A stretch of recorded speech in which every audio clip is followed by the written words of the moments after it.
Welcome to On Air. That's Amherst Investigative Reporters. We are independent producers for SAU 39's digital magazine called One School Street.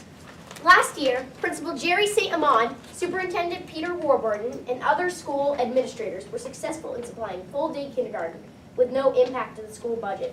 The goal was equitable education for all. We are talking with Clark Wilkins, full-day kindergarten teachers for SAU 39 in Amherst, New Hampshire.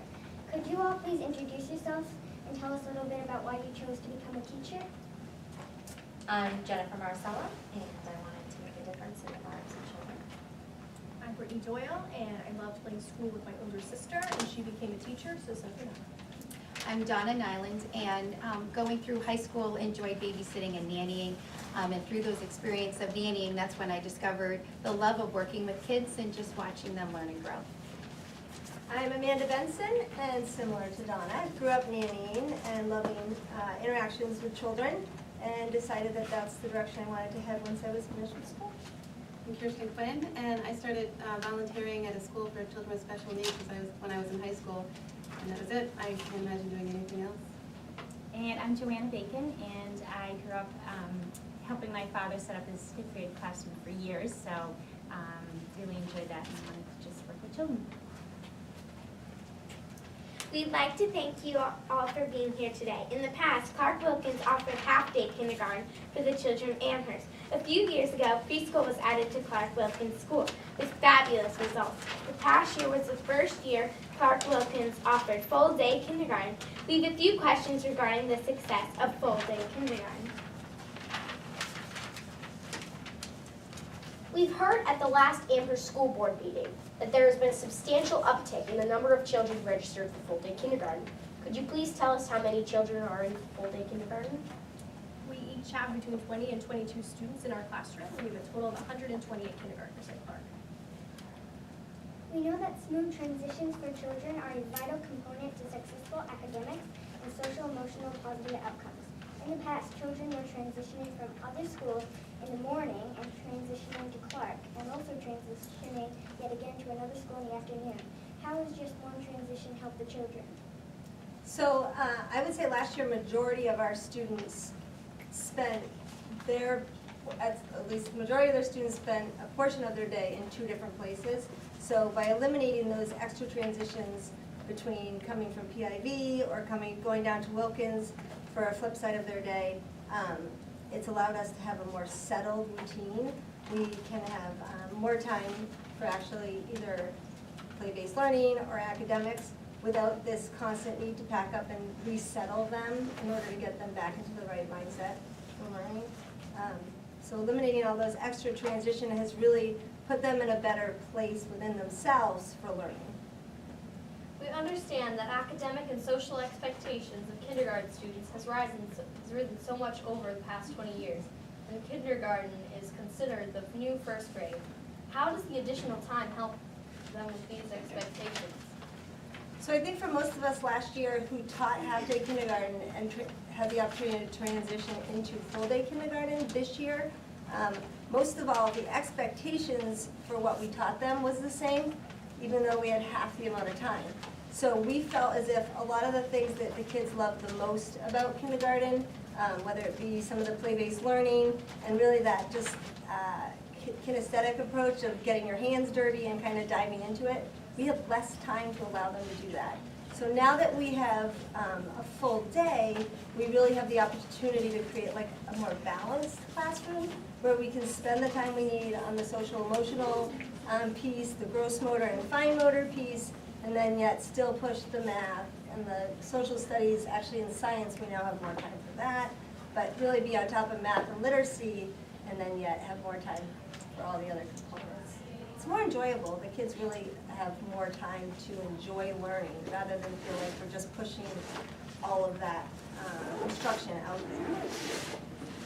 Before full-day kindergarten was implemented, teachers had to set up the entire classroom for 20 children for the morning session, and then take that all down and set up a different classroom for the afternoon children. That sounds exhausting. How has the full day helped you with the problem? It certainly was exhausting. One of the benefits of full day K is it alleviates that problem. We're allowed to start an activity and even carry it over and continue it into the next day.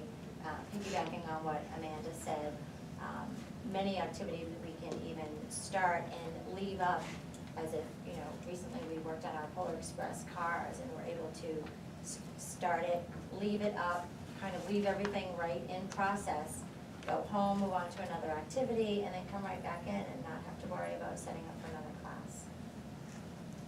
We understand that early childhood education is vital to children learning how to communicate, socialize, and to learn the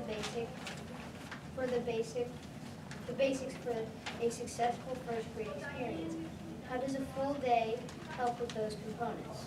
So it allows the teachers and the children more time to practice the skills and for us to teach the children skills.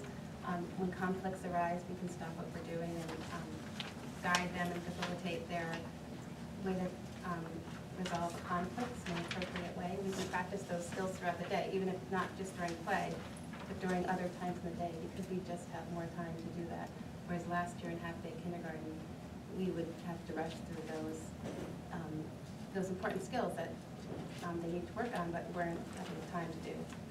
And same with collaborating with each other and cooperation. All those skills that are important in life, we have much more time for them to practice during the day. I feel like too, we've had a couple opportunities, I know it's come up in our discussions, where we've had the chance to put your class on hold and call them all together to help problem solve within each other. So like if two children were fighting over, who gets what car in Magna Tiles, rather than just sorting it out with them and letting them talk it out and guiding them through that, we've been able to put everything on hold, call them in, and let them kind of use each other to come up with solutions. I know you had spoken of that before. And I think that that's huge. We didn't have time to do that before. So it's class meetings, having time to pull the kids together and have a class meeting and problem solve all together. And then be able to go back to what they were doing and feel peaceful and happy. Teachable moments, like you're allowed to take advantage of, right? Yep. We know that early intervention is critical to children getting the right resources and supports as early as possible so that any issues can be addressed with better outcomes. Have you found that you were able to spend more quality time interacting with the children?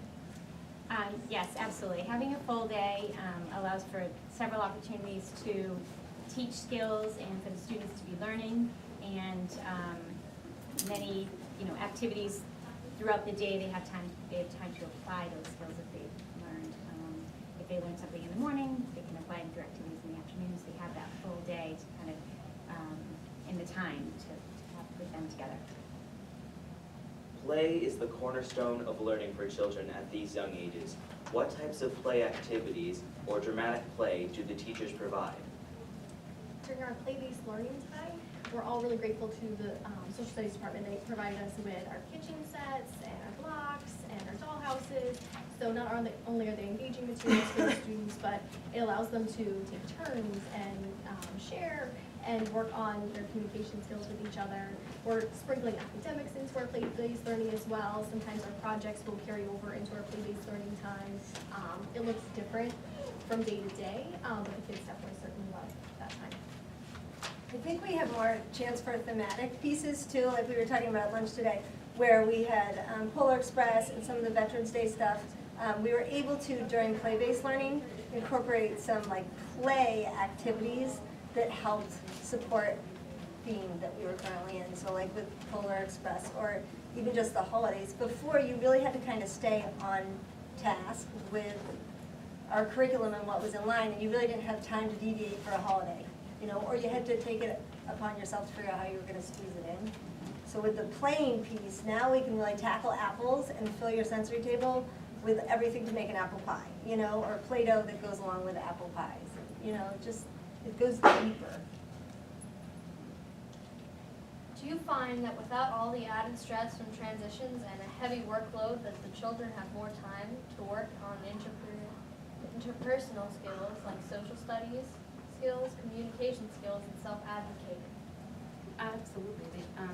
And again, with more time, we are able to help them work through those and kind of give them the words in the beginning to say, and now we can see them practicing and using those skills on their own to solve conflicts, or at least to attempt to solve conflicts. And because they have more time to play during the day and practice those skills, they're not as stressed because, you know, they might do some academics and then have a little break, and more academics and have a little break, but they're not as stressed. Everything's not being pushed into a 2-hour period. Could you explain the math, science, reading, and writing curriculum for kindergarten? What does that look like? Yes, so in the beginning of the year to start kindergarten, we really focus on routines and structure of the day, how the classroom is going to run, their jobs as a learner, what to do with their backpacks, what to do when they come into the classroom.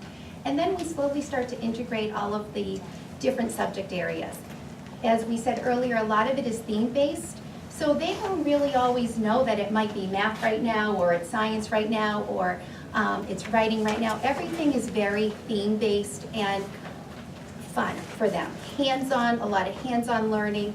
They're still learning how to make their letters of the alphabet, identification of letters, so it's a lot of Play-Doh, hands-on activities to make those items.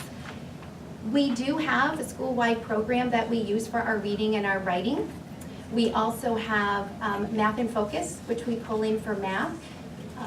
We then use resources that are developmentally appropriate for our children to keep them engaged, excited, and at their learning level. They have progressed incredibly. We, as a team, talk, about how far that they've come since the beginning of the year. But very much like the other grade levels, we use similar programs, but make sure that, again, that is developmentally appropriate. Creativity and imagination are also important for cognitive development. What types of activities do the children engage so that support creativity and imagination?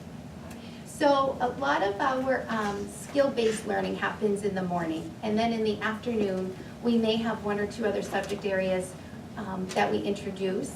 But then with our play-based learning, that's when they get to really be creative and take a science topic or a science interest and really explore in our play dramatic area centers. So we have sensory tables, which we talked about earlier.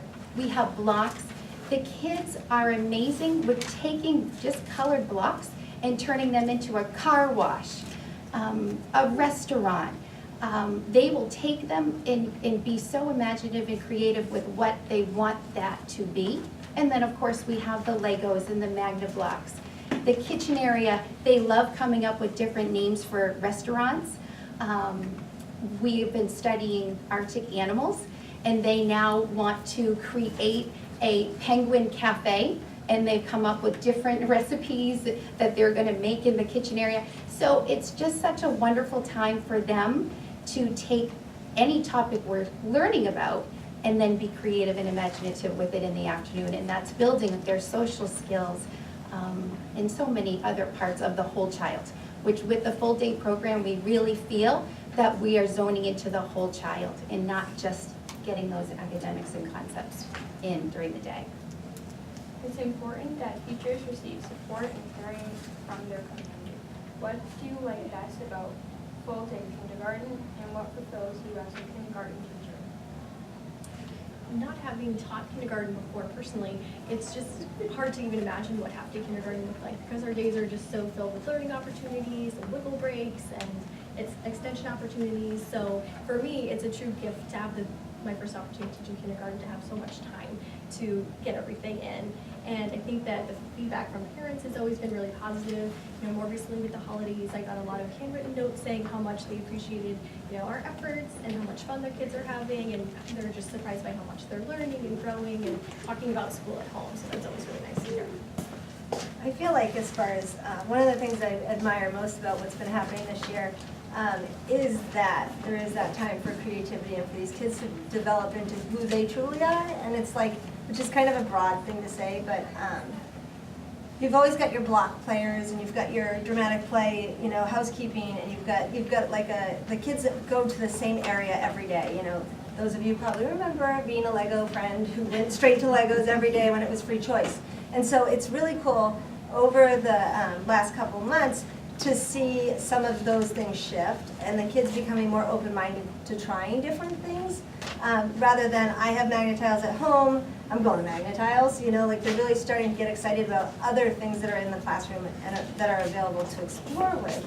The other thing I love is that as a teacher, if you bring something into the classroom, you can just like see these wheels turning where it's like, we brought the boxes we brought in for Polar Express, so we all made our own cars out of these giant refrigerator or, you know, appliance boxes, and mine came in the room and immediately I heard, "You got us puppet theaters!" And I'm like, no, they're not puppet theaters, but that's all they could think about. And I was like, you know what? We had one day where someone came up with the idea of doing a puppet on a stick, and they just thought 2 days later that we were like, what a great idea, there's our puppet theater. And I, you know, had to follow through with that and allow them then to take a box and create that, because that's what it's all about, is taking the resources that are here and knowing that I don't have to go to Legos because that's where I'm comfortable.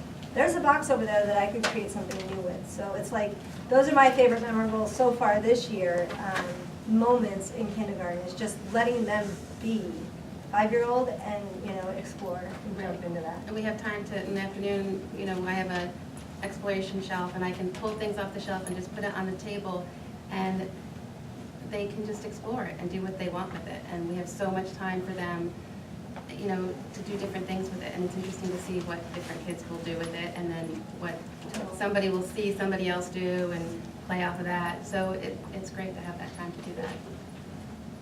When we think about outcomes, the best indicator of success is happiness.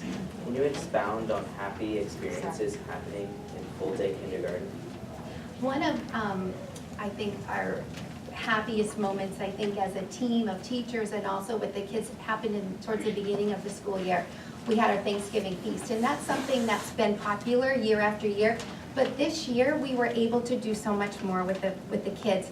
They made their own butter, they shook it and actually saw that cream turn into a ball of butter, and then they ate it at our Thanksgiving feast. We had parents that came in and they were peeling the apples, they were cutting the apples with little plastic knives, then we all brought in our crock pots. They all contributed to putting the apples in the crock pot, sprinkling some cinnamon, and then it cooked in the classroom for the day. So they were smelling the aroma of the applesauce. It was just really exciting. They made their own Pilgrim and Native American costumes and wore them to the feast. It was a day that we were able to do some of those extension activities that when we had half day, we couldn't do that. And it was a slower process rather than fast. So that was one of our, I think, one of our happiest memories so far in kindergarten. Yeah. For all of us. Polar Express. Just was slow very it, it's special. slowed everything down so that not only can they enjoy it more, but we can enjoy it more. You just have less of a weight. Plus with numbers being less, without, I mean, 22 kids is a lot different than 44. So when it comes down to having to achieve a task, like if we're doing books, you know, putting 22 books together is a lot easier than, you know, managing 44 books. I also really enjoyed, coming from Massachusetts, the view that, and the vision that Amherst has for the whole child. And one of the things that the Clark School has been doing is integrating yoga into their daily routine. And I've really enjoyed it, the children have really enjoyed it. And I've even found today a yoga program where it's tying in the Frozen movie to kind of go with our winter theme, acting out the Frozen movie to yoga poses, and it's just a nice extension and a nice way for the children to release some of their energy and settle their bodies and have a different way to express themselves. So I've enjoyed that extra time for full day K to be able to bring that part of them forth.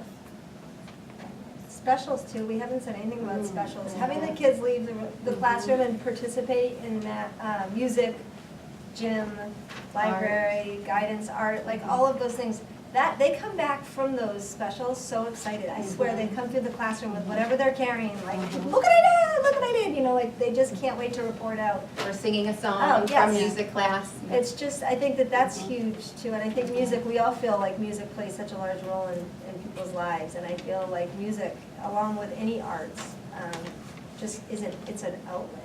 And even to learn those outlets at 5 is just super important. And we do a lot of brain and body breaks, so in addition, Having we the all time. do, their ability to do a lot of those different dances, they've gotten better over time, and I know all of us have seen that, you know, them being able to do different steps and all of that into the beat of the music. It's cool. And we enjoy it too. We're right there with them. We're dancing with them. We're definitely doing yoga with them too. Yes, yoga. And instead of seeing all those wiggly bodies, if you know maybe a lesson has gone a little bit too long, or maybe it needs a little bit more oomph, instead of saying, okay, we need to finish this up, you can say, okay, you're all very wiggly, let's stop, let's do a brain break, whether it's a, you know, a calming brain break or an energizing brain break. You don't have to worry about that push for time, you know. I have a little bit more time, I can play around, I can stretch this out longer, or shut it down and finish it later. Kind of gives you that freedom.